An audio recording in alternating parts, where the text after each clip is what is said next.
Batman Arkham Asylum. Is it a classic when we look at it 10 years later? Let's find out together.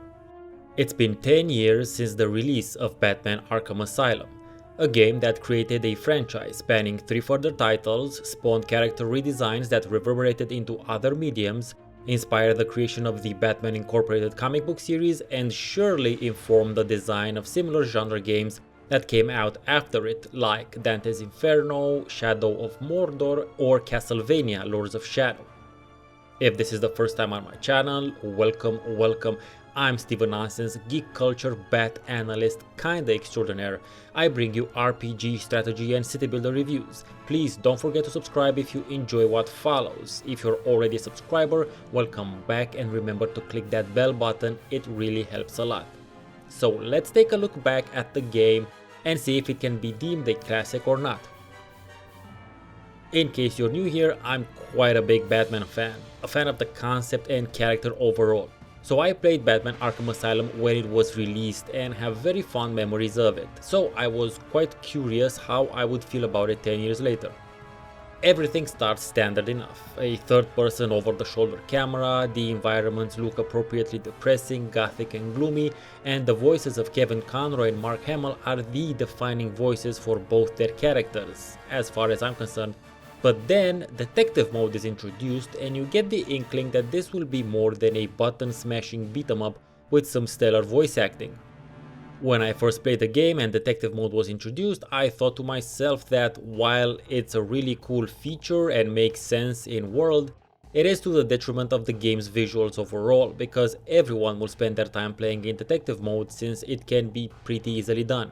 And while in detective mode, you can not only see all the enemies on the map, but also all the other things that you can interact with, thus making finding Riddler secrets much easier.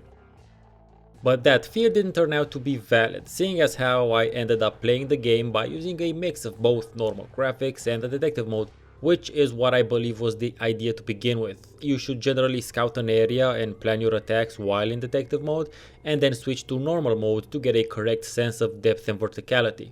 It turns out the same thing happened this time around as well, the two modes complementing each other perfectly. So I mentioned Riddler secrets. Let's take some time to talk about this unexpectedly interesting part of the game. At some unknown time before the events in the game, the Riddler somehow managed to paint giant question marks in invisible paint and hide Riddler trophies all throughout the island for you to find. And sussing them out turns into a very intriguing optional side activity that you simply find yourself falling into once you defeat all the enemies on a particular map. The most challenging are the ones where you have to find the perfect position on a map to see the invisible question mark, which is the closest the game gets to platform puzzles, but well made ones. The most interesting, in my opinion, are the riddles though. Wherever you enter a new area, you tend to get a riddle that refers to something present in said area. Finding these set pieces is always interesting. Mind you, you cannot access all these secrets from the very beginning of the game, because a sensible chunk of them require you to unlock Batman's several Bat gadgets, and these allow you to both access places you can't initially, as well as aid you in your fights, some of them being upgradable through the game's light RPG mechanics. As you advance through the story, beat up goons and find secrets, you gain experience which you can then invest into certain upgrades, throwing more batarangs, more armor, fancier batarangs, that sort of stuff.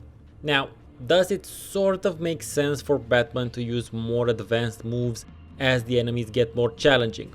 Kinda. Doesn't explain why he can't do those things from the beginning, but whatever, suspending some disbelief here.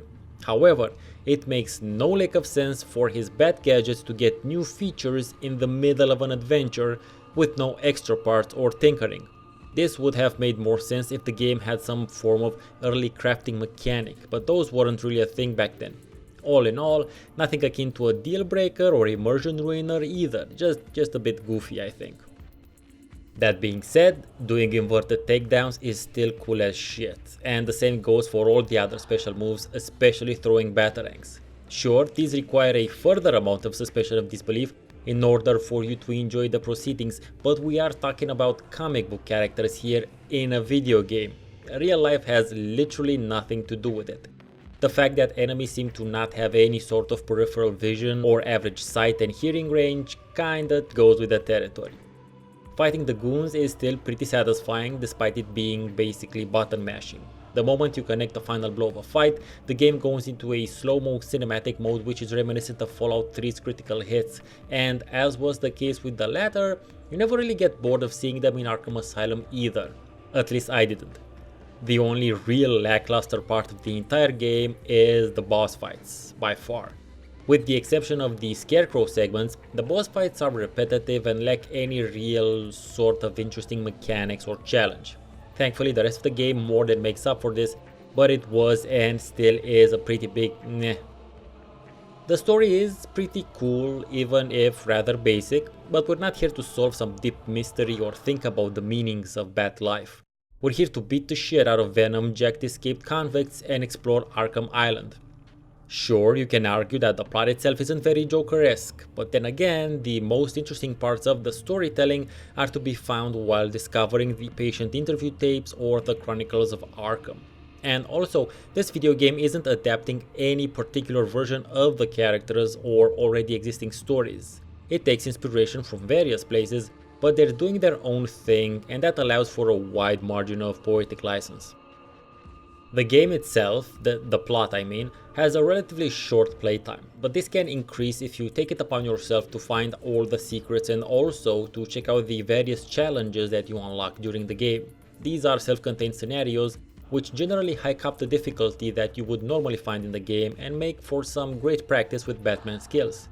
What really gels everything together is the absolutely stellar voice casting, thanks to the 3 original voice actors from Batman the Animated Series portraying their characters, Batman, Joker, and Harley Quinn.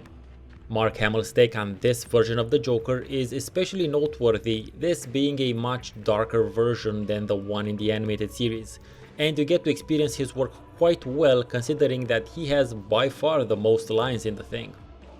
Harley Quinn's costume also got a very important redesign for the game, Batman Arkham Asylum being the origin of her character's look in both comics and movies going forward. But now comes the question, what makes a video game a classic? Some would say it's subjective, some would say it depends, and there is definitely something to be said about subjective classics, which is something I'll talk about sooner or later.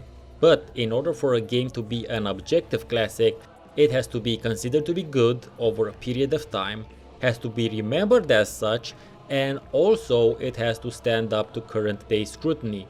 And I also consider that 10 years is the minimum period required for such a hindsight-based judgment to take place. So I consider Batman Arkham Asylum to be an objective classic. But what do you think? Let me know in the comments. Thank you very much for watching. I've been Steven Nonsense. See you next time. Same nonsense time, same nonsense channel.